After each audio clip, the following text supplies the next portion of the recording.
रवि लामिछानेले आफू गृहमन्त्री भएको बेलामा फ्रान्स लगायतका विदेशी कम्पनीहरूसँग नाजायज सम्झौता गरेर सर र बटुवा लगायतका विषयमा भ्रष्टाचार र अनियमितता गरेको कारणले उनको ड्राइभरलाई घरबाट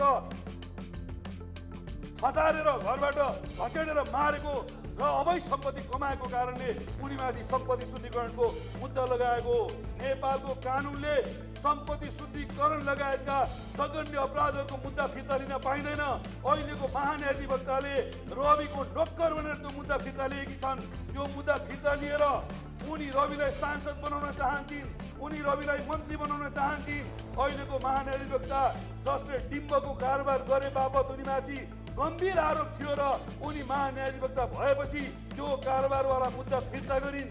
एउटा महिला महान्यायाधिवक्ता भएकोमा हामी सबै गौरव गर्छौँ।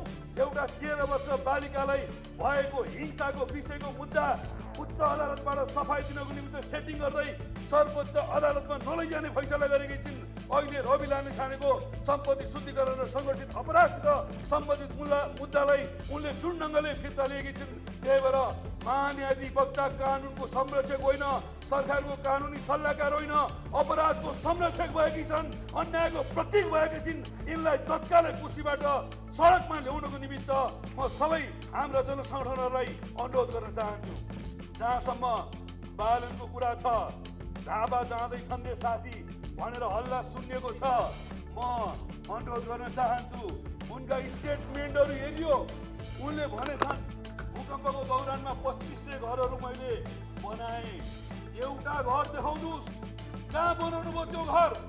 बरु तपाईँले 5000 भन्दा बढी नदी किनारका घरहरू भत्काउनु भएको छ, सडक किनारका घरहरू भत्काउनु भएको छ, साना व्यवसायलाई अलपत्र पार्नु भएको छ, सुकुम्बासीलाई अलपत्र पार्नु भएको छ, कबाडी व्यवसायलाई अलपत्र पार्नु भएको छ। त्यसको हिसाब किताब चाहिँ हामी यसपालि खोज्नेछौँ। त्यही भएर no Balen only Oli, no Rasopa only UML. म तपाईँलाई फेरि क्वेसन गर्न चाहन्छु। राजधानीका नदी किनारहरूमा 40 मिटरको मापदण्ड लगाएर तपाईँले 58,000 राजधानीवासीहरू, त्यसमा पनि यहाँका भूमिपुत्र नेवार समुदायहरूलाई तपाईँ दिल्ली बास बनाउँदै हुनुहुन्छ। तपाईँ 15 लाख व्यक्तिलाई घरबार विहीन बनाउँदै हुनुहुन्छ। त्यही भएर नो बालेन होइन, बालेन आउट अफ थानकोट। थानकोट कटाउने भन्छ हाम्रो भाषामा पहिला गलत काम गर्नेलाई। त्यही भएर राजधानीवासीले तपाईँलाई थानकोट कटाउनेवाला छन्। तपाईँ अहिले अख्तियारको सबैभन्दा धेरै भ्रष्टाचारको केस आएको मेयरको उपमा बोकेर हिँड्नु भएको छ। तपाईँ महालेखा परीक्षकको सबैभन्दा बेरुजु भएको मानवहरूको उपमा लिएर हिँड्नु भएको छ। तपाईँ पुँजीगत खर्च 5% पनि गर्न नसक्ने असक्षम मेयर हुनुभएको छ। तपाईँमा राजसी खानदान शैली आएको छ। तपाईँ पातलो शाह भनेर मधेसलाई सम्मान होइन, मधेसको अपमान गरेर मोटो शाह भएर ठकुरीमा परिणत हुनुभएको छ। तपाईँ मिडिया फेस गर्नुहुन्न, व्यक्ति फेस गर्नुहुन्न।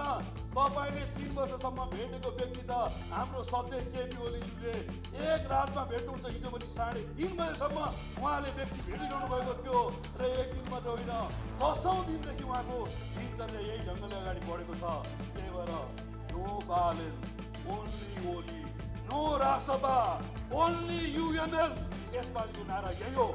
त्यही भएर कमरेडहरू पछि 4 गते हामी भिरकुटी मण्डपमा 12 बजे शानदार खुल्ला प्रदर्शन गर्दैछौँ। बागमती र राजधानी प्राविधिक हिसाबले हामी 2टा प्रदेश भयौँ होला, तर हामी एउटै प्रदेश हौँ। हामी नङ मासुको सम्बन्ध छ।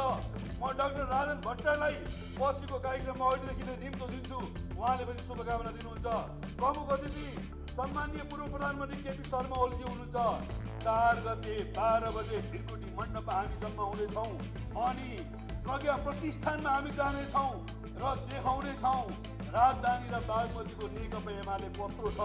अब राजधानीको 15 सिट एमालेको सुनिश्चित, यस्तो नारा नलगाएको धेरै भयो। अब हामी नारा पनि लगाउने परिणाममा बदल्दैछौँ। बागमतीको 18 सिट एमालेको सुनिश्चित। हिजो 4 सिट जितेको बागमती भनेर उडाउनेहरूलाई अब हामी 33 सिट जितेर चुनौती दिँदैछौँ। राजसभाको प्रतिस्पर्धा हामीसँग होइन साथीहरू। राजसभाको प्रतिस्पर्धा त माधव नेपाल र प्रचण्डहरूसँग हो। हाम्रो प्रतिस्पर्धा त फेरि पनि काङ्ग्रेससँगै हो। काङ्ग्रेससँग उच्च तहको समझदारी बनाएर पार्टी जान्छ भन्ने मलाई लाग्छ। मैले यिनै कुरा तपाईँहरू सामु राखेँ र 4 गते 12 बजे भिरकोटी मण्डपमा यहाँ सबै कमरेडरलाई चुले निम्तो प्रदान गर्दै म इन्चार्ज बागमतीको भए पनि म भक्तपुर क्षेत्र नम्बर 2 को प्रस्तावित उम्मेदवार भएको हुनाले म तपाईँकै सदस्य हो।